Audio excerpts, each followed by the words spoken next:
சக்தி. என் அன்பு தங்கமே, இதை கேட்ட அடுத்த நொடியே உன் துணை உன்னை அழைத்து உன்னை காண வேண்டும், உன்னிடம் பேச வேண்டும் என்று சொல்ல போகின்றார்.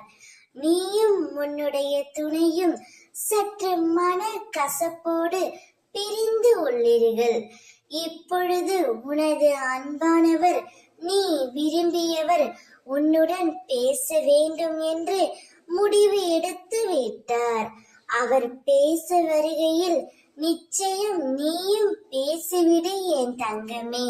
முன்பு நடந்த மனக்கசப்புகளை மனதில் வைத்துக் கொண்டு அவரிடம் பேசாமல் இருக்காதே. அவர் அவருடைய வாயால் நீதான் என் உலகம், உன்னை விட்டு நான் வாழ மாட்டேன் என்று கூறப் போகின்றார். இவ்வுலகில் பல நபர்கள் நீங்கள் இருவரும் சேரக்கூடாது என்று நினைத்து கொண்டு இருக்கிறார்கள். அவர்களின் மத்தியில் நீ உன்னுடைய வாழ்க்கையை சிறப்பாக அமைத்துக் கொள்ள வேண்டும். தவறுகள் புரிந்துவிட்டால் இனிமேல் நான் அவருடன் வாழ மாட்டேன் என்று முடிவு செய்தால் வீணடிப்பது அவருடைய வாழ்க்கை மட்டும் அல்ல, உன்னுடைய வாழ்க்கையும் தான் என் தங்கமே.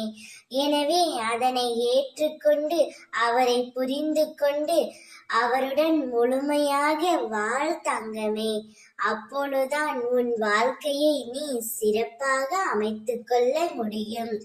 அவரே உனக்கு அழைப்பு தருவார். அவருடன் மனம் விட்டு பேசு. ஓம் சக்தி.